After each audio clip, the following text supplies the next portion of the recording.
Fala turma, bom dia! A gente está numa área hoje aqui, uma área que está sendo feito manejo. Toda vez que eu posto fotos e reels em área que está sendo feito a abertura assim, os ambientalistas de plantão caem em cima da gente, critica, bate.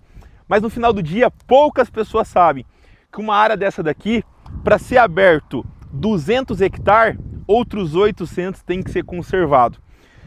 As leis ambientais do nosso país é muito rígida e eu acho que isso é bom. Isso daí faz que de fato o nosso bioma natural, que toda a classe de animais se mantenha. Então aqui a gente está numa área de 2.000 hectares, uma área de bioma amazônico, que a gente vai poder abrir apenas 20%. Então dos 2.000 a gente vai abrir 400 hectares. No passado era muito difícil a gente fazer essas aberturas, por quê? Todo esse trabalho que a gente está vendo aqui custa caro. Essa área ela já foi tirada a madeira no passado. Aqui a gente está numa região que foi muito explorada a madeira, que é a região norte do estado do Mato Grosso. Então madeira de grande porte, itaúba, cedro, madeiras que de fato poderiam ser serradas, já foram tiradas e já teve projetos ambientais para fazer a retirada dessas madeiras. O que sobrou foi de fato o quê? Toda aquela vegetação que a gente fala, que é a vegetação de juquira, que é as árvores mais finas, os cipós, essas árvores que no final do dia ela não tem uma viabilidade econômica para serrar e fazer de fato a comercialização da madeira. Porém, com a chegada das usinas de etanóis aqui na região, Impasa, FS, agora a gente tem a Três Tentos também, que é uma grande esmagadora de óleo de soja que está na região de Sinop e Sorriso, ali no Trevo de Vera, que tem consumido muito biomassa. Para quem não sabe o que biomassa é, biomassa basicamente é isso aqui. É o resíduo da madeira que é transformado em cavaco, e esse cavaco ele é utilizado para quê? Para fazer todo o funcionamento da usina, para gerar energia, para gerar calor, para destilar o álcool que vem proveniente do milho e também gerar toda a parte do processo de esmagamento de soja para sair o óleo de soja.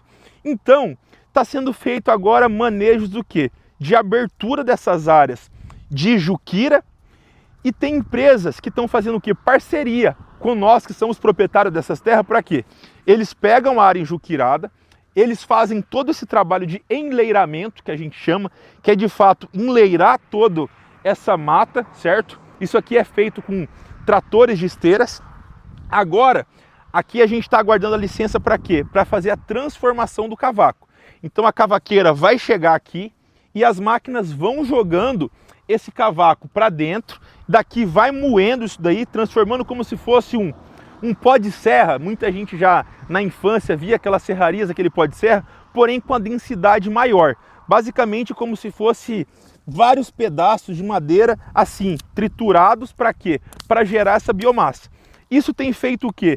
Aumentar a produtividade na nossa região, aumentar a área a ser produzida e também aumentar o valor dessas áreas. Então assim, no passado, quando a gente via uma área de 10.000 hectares de mato, falava, cara, é caro para abrir esses 20%, para nós abrir esses 2.000 hectares. Hoje, com essas parcerias, com essas empresas de biomassa, os produtores conseguem fazer esse trabalho, certo? Porque no final do dia, a empresa de biomassa vai tirar tudo isso daqui. Existem alguns modelos de parcerias que metade do custo do lucro a empresa de biomassa repassa para o proprietário da área e a outra metade fica para ele, mas existem parcerias mesmo que de fato o proprietário da área faz o quê? Você tira toda essa biomassa e eu quero essa área aqui toda gradeada. Você tem que dar ela para mim gradeada, porque aqui agora é feito novamente uma rastelagem, geralmente com pás carregadeiras que tem garfos embaixo, para limpar e fazer uma nova catação. Com isso, o trabalho do produtor agora, basicamente, ele se concentra no quê? Em colocar calcário nessa área para fazer calagem. Aqui a gente está numa área que sem calcário não se produz nada. E novamente fazer uma gradeação, duas gradeação e uma nova catação, e depois fazer um plantio de soja, de arroz. O que é muito interessante, que muitos investidores têm procurado a MC4 para quê? Para entrar em cotas de aquisição dessas áreas aqui para transformar, por quê? Uma área dessa hoje, a gente compra em média por 20 mil reais o hectare. Aqui as terras são comercializadas em sacas de soja. Então uma terra dessa daqui, na região que a gente está, se ela tivesse produzindo hoje, ela teria um valor médio de 1.000 sacas de soja, em torno hoje de 100 mil reais. A gente comprou essa área por 20. Obviamente que era uma área de mato, então ela não tinha produção nenhuma, era uma área improdutiva. Para a gente conseguir aprovar todo o projeto, organizar tudo, nós tivemos um custo aí de basicamente de quase 5 mil reais por hectare, para depois conseguir passar o projeto de biomassa para uma empresa fazer cavaco. Agora a gente vai gastar mais 15 mil reais por hectare. Para quê? Calcário, grade, catação, a gente vai ter que fazer uma sede aqui, casa, barracão, pista de avião, hangar. Com isso, a gente vai gastar aproximadamente mais uns 15 mil reais por hectare. Então, nos custou 20, a gente gastou ali mais 6 mil por licença, então chegamos nos custos de 21 mil e agora a gente vai gastar mais 15. A gente vai arrendar essa área para um produtor por 5 anos, com opção de compra, já é um vizinho que planta ao lado, e posteriormente essa área a gente tende a comercializar ela por 1.000 sacos de soja. E meu pai sempre falou, quem compra terra nunca erra. É algo que meu pai sempre falou para mim, meus avós. E de fato, a terra ela corrige conforme a inflação. Muitos produtores hoje que são bilionários, eles não ficaram ricos plantando soja, plantando arroz. Eles ficaram ricos no quê? Na valorização.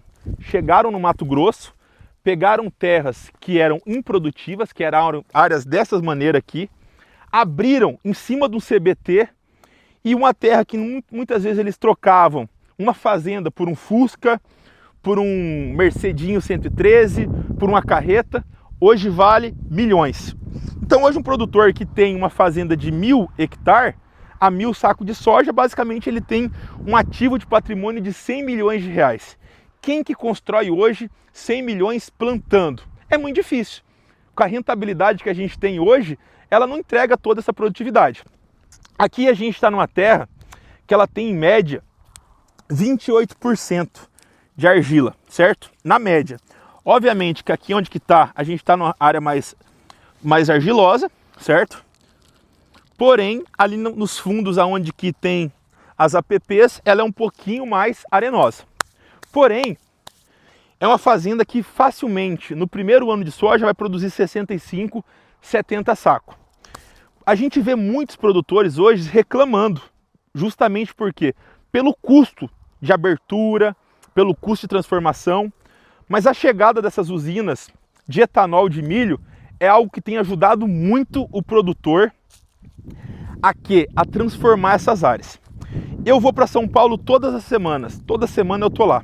E hoje a gente vê duas formas de fundos de investimento que eles estão fazendo. Primeiro, parcerias com produtores que têm área de mato, mas não têm o dinheiro para abrir essa área. Então, esses fundos têm interesse em fazer essa parceria. Então, pega uma matrícula de mato, divide 50-50, ele entra custeando toda a abertura, todo o projeto.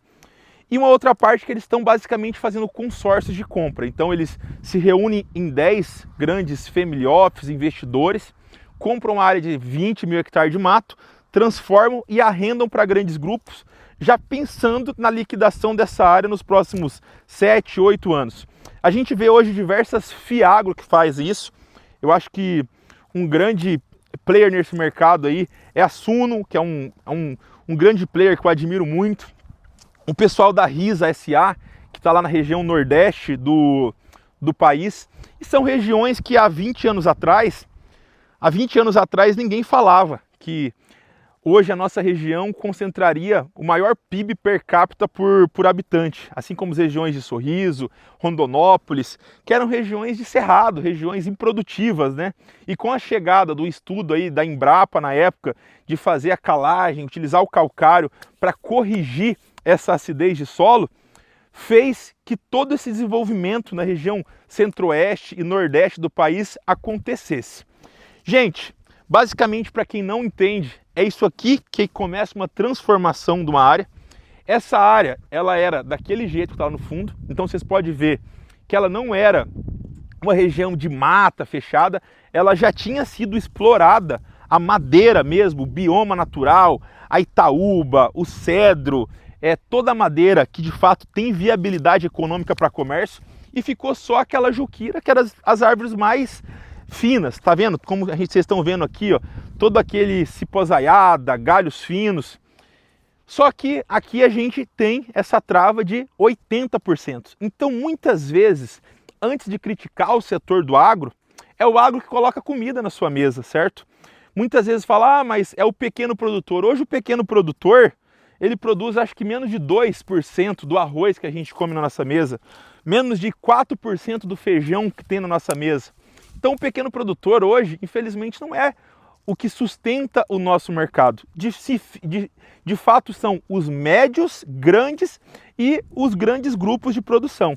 Então, assim, isso é um pouco da nossa região, uma região que aí do pós-pandemia começou a muito ser explorada. Por quê? Porque viu que existia um poder econômico por hectare muito grande, os mercados de capitais começou a fazer isso, e hoje nosso trabalho basicamente é fazer isso, pegar produtores aqui para buscar investimento nos grandes centros e pegar investidores dos grandes centros e mostrar oportunidade na região centro-oeste e nordeste do país. Gente, para quem gostou do vídeo, já deixa aí, curte o vídeo e já segue no canal. A gente vai mostrar muito mais conteúdos assim como esse ao decorrer. Já se inscreve no canal aí.